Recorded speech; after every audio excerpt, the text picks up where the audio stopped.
Hello friends, मैं समिता आपका स्वागत करती हूँ मेरे अपने चैनल पर। फ्रेंड्स, आज मैं 32 साइज़ का कटोरी ब्लाउज की कटिंग और स्टिचिंग आपके साथ शेयर कर रही हूँ। ये मैंने फैब्रिक अस्तर का फैब्रिक लिया है मैंने। सबसे पहले हमें बैक पार्ट की कटिंग करनी है, तो कपड़े के बंद भाग को अपनी तरफ करते हुए रखेंगे और कपड़े को हमें नीचे से सीधा कर लेना है। एक लाइन ड्रॉ करते हुए कपड़े को सीधा कर लेंगे।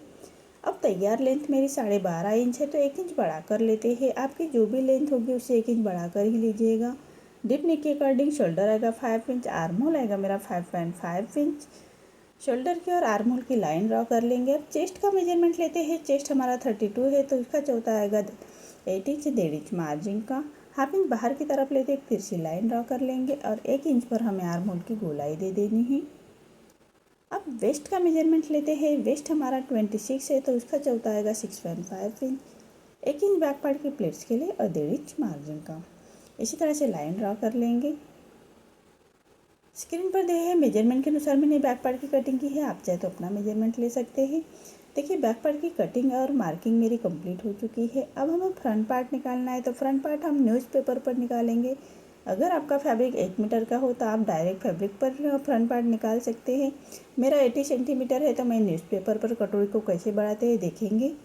एक बेल्ट ब्लाउज है, तो 1 इंच छोड़ते हुए हमें बैक पार्ट रखना है और as it is back part को ड्रॉ कर लेंगे।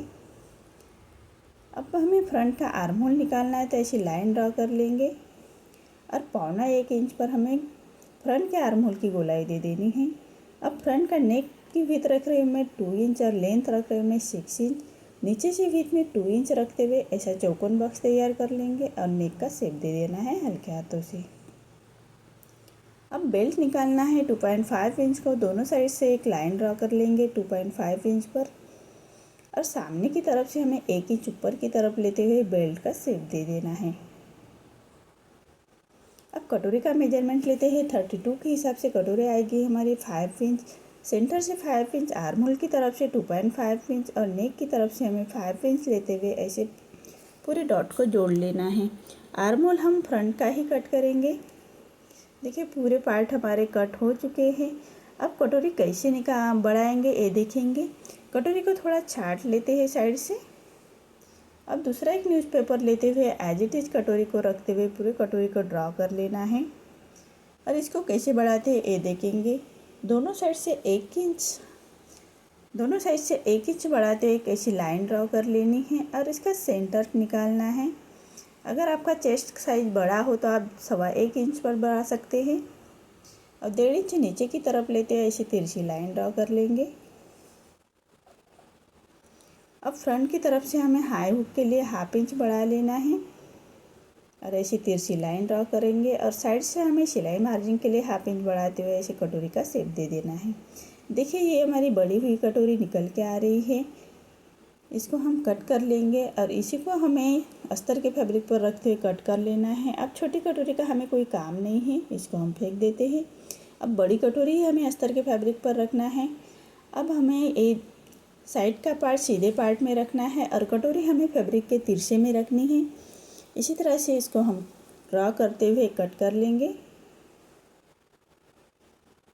पूरे पार्ट को हमें कट कर लेना है। अब बेल्ट हमारा जहाँ एडजस्ट हो वहाँ पर बेल्ट रखते हुए कट कर लेना है अस्तर के फैब्रिक पर। इसी तरह से बेल्ट को ड्रॉ कर लेंगे बराबर से और उसको हम कट कर लेंगे।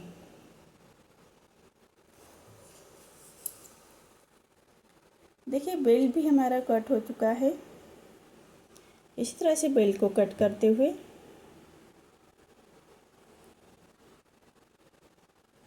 पूरे पार्ट हमारे कट हो चुके हैं। अब मेन फैब्रिक के साथ कट कर लेना है। देखिए, मैंने पूरे पार्ट को मेन फैब्रिक के साथ कट कर लिया है। अब इस पूरे पार्ट को हमें मेन फैब्रिक के साथ अटैच कर लेना है। तो मेन फैब्रिक पर रॉन्ग साइड पर हमें रखना है अस्तर का फैब्रिक और पूरे चारों साइड से हमें स्टिच लगा लेनी है। अस्तर के बराबर से ही स्टिच कर लेनी है और जो हमारा बचा हुआ फैब्रिक बाहर की तरफ आ रहा है उसको हम अस्तर के बराबर से ही कट कर लेंगे। देखिए, ऐसे हमें दोनों पार्ट रेडी कर लेने हैं। अब साइड का पार्ट भी हमें मेन फैब्रिक पर रॉन्ग साइड पर रखते हुए उसको अटैच करेंगे। अस्तर के बराबर से स्टिच लगाते हुए उसको कंप्लीट कर लेना है।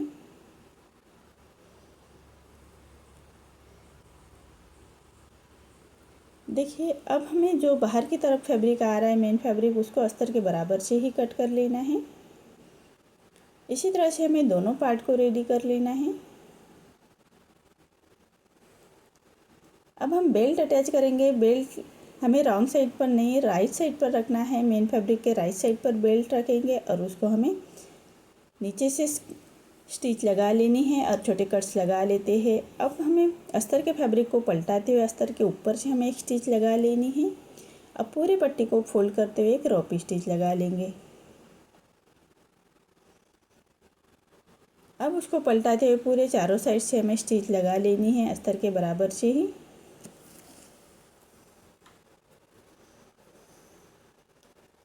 अब मेन फैब्रिक को जो हमारा बाहर की तरफ आ रहा है उसको हम अस्तर के बराबर से कट कर लेते हैं।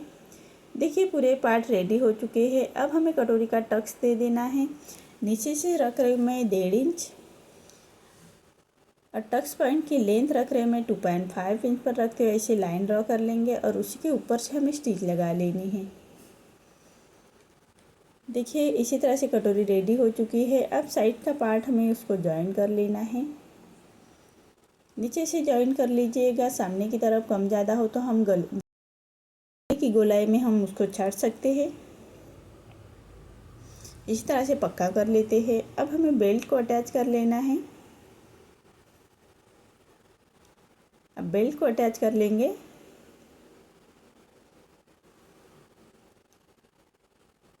देखिए इसी तरह से सिलाई मार्जिन को अंदर की तरफ करते हुए बेल्ट को अटैच कर लेना है। देखिए हमारा ये पार्ट रेडी हो चुका है। अब हाई की पट्टी लगाते हुए, हुक की पट्टी लगाते हुए उसको कंप्लीट कर लेंगे। देखिए 1.5 इंच की मैंने ये सीधी पट्टी ली है। अब पट्टी को पलटाते हुए पट्टी के ऊपर से हमें एक स्टिच लगा लेनी है। अब पट्टी को फोल्ड करते हुए कॉर्नर की स्टिच लगा लेते हैं। अब पूरे पट्टी को फोल्ड करते हुए एक रॉपी स्टिच लगा लेंगे। जो हमारा फैब्रिक बाहर की तरफ आ रहा है उसको कट कर लेंगे और पूरे पट्टी को फोल्ड करते हुए रॉपी स्टिच लगा लेते हैं। आप चाहे तो फाइनल स्टिच भी लगा सकते हैं। देखिए इसी तरह से मेरा दोनों पार्ट रेडी हो चुके हैं। आपको मेरा वीडियो कैसा लगा प्लीज़ कमेंट में बताइए। अगर आप चैनल पर पहली बार आए हैं तो लाइक शेयर ज़रूर करें और चैनल को सब्सक्राइब ज़रूर करें। धन्यवाद।